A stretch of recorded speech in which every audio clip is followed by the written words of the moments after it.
the reality of death is so close. It's so close. Like I have a whole highlight on my Instagram that says "not dying," and then somebody asked me, "Why am I so morbid?"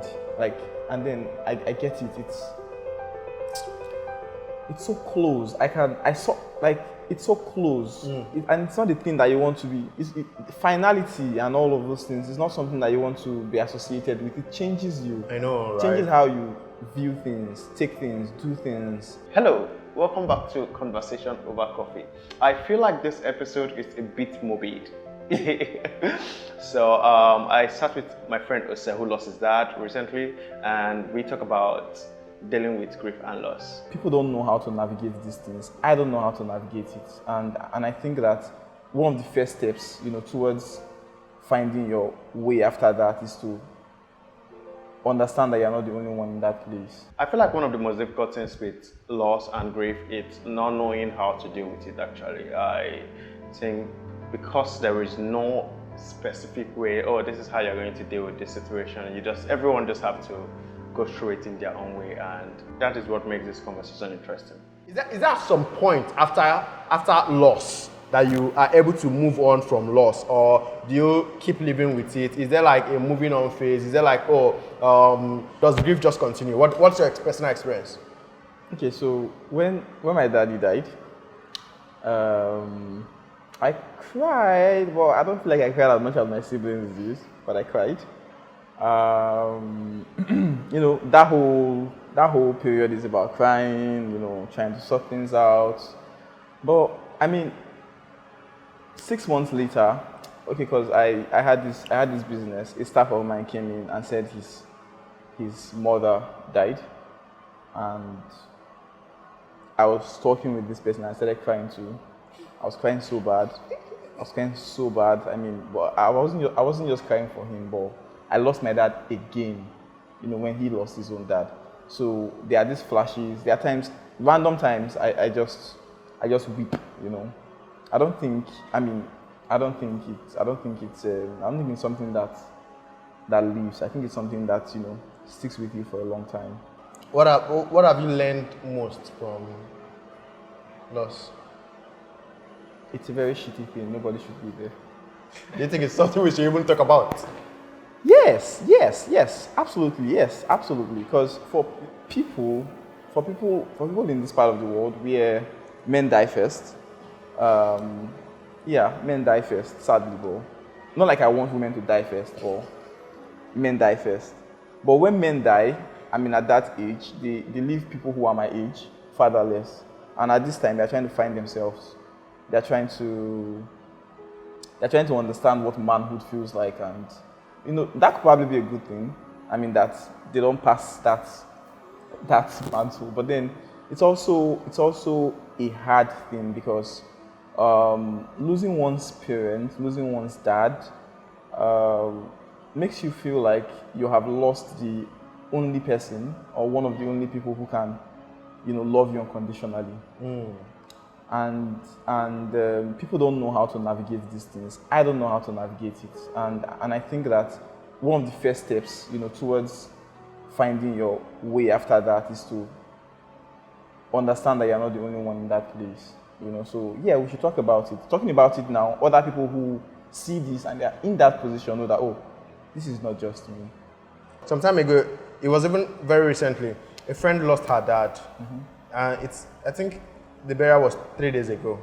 And when she told me, I was one of the first people she told, and I knew I actually knew he had medical issues and all that. And in my head, the day she told me, I was like, I didn't know what to say. I didn't know if I should say I'm sorry, because I don't know if that makes sense. I didn't know how to say if everything will be fine.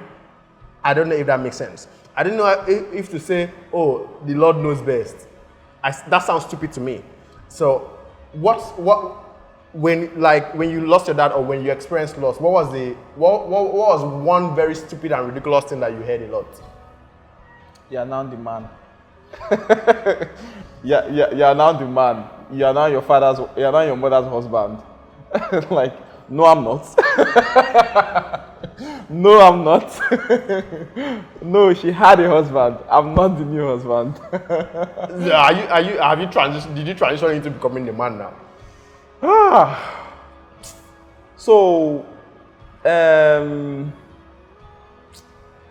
I hate to admit that, but I think so because people now, I mean, the family that he left behind Yeah. will now lean on you for emotional, material, Yeah. physical support. You know, my mom's car, she calls me, oh, this, the battery is this. Oh, how do I do this? I don't have new tires. And I'm somebody's husband. Personally, do you feel better If I feel better. now? So I've had to deal with a lot of trauma, you know, the post-loss trauma. Um, until recently, I've had to deal with the fear of dying. Yeah, even till now, not even recently, even till now, I didn't understand why, but I fear that, you know, the same things that, you know, I would go out that way too. Yeah. So I'm trying not to be like him. I'm trying not to do the things that he used to do, his habits, I'm just, you know, I'm just, Trying to do better so but that it's you fear. have. Yeah. I'm really afraid, you know, I'm really, really afraid. I'm scared. I don't want to die that way. I don't want to die, in fact.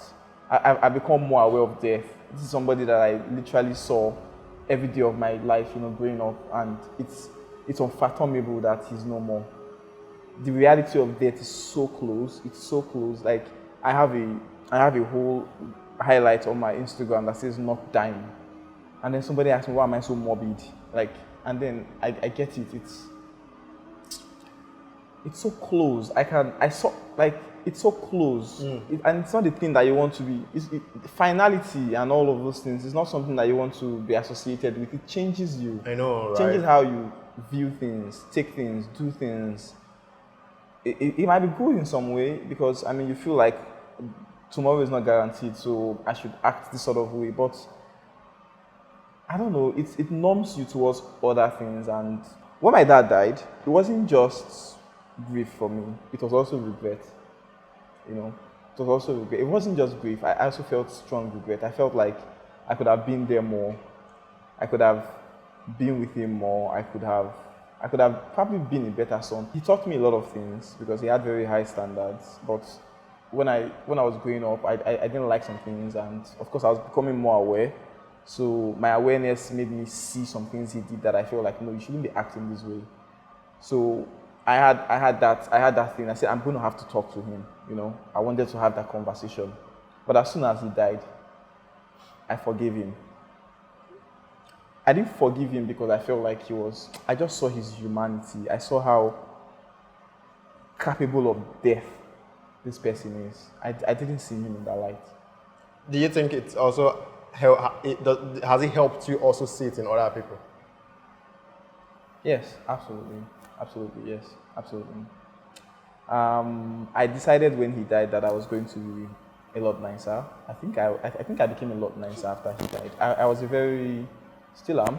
I like to call it how I see it. You know, that's what it is and that's what it is. I still do the same, but now I think I see it now differently. So I just feel like people should.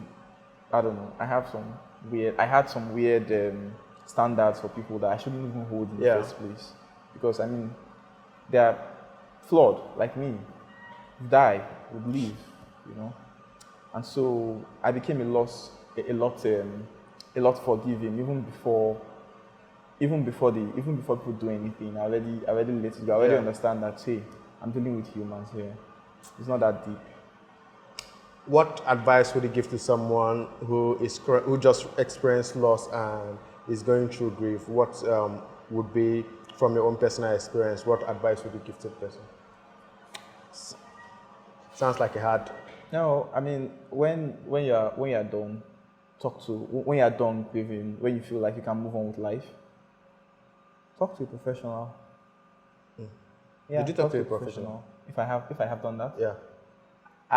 For a long time I didn't know I needed to, but but I can trace like a lot of a lot of feelings that I feel to that period. So I feel that the next step for me to do is to actually speak with a professional. Yeah. So I'm not like a bad person or a wicked person or a terrible person. I'm not. I just feel that I could be better, and I feel like some things got lost when he died, and so I should at least attempt to rebuild.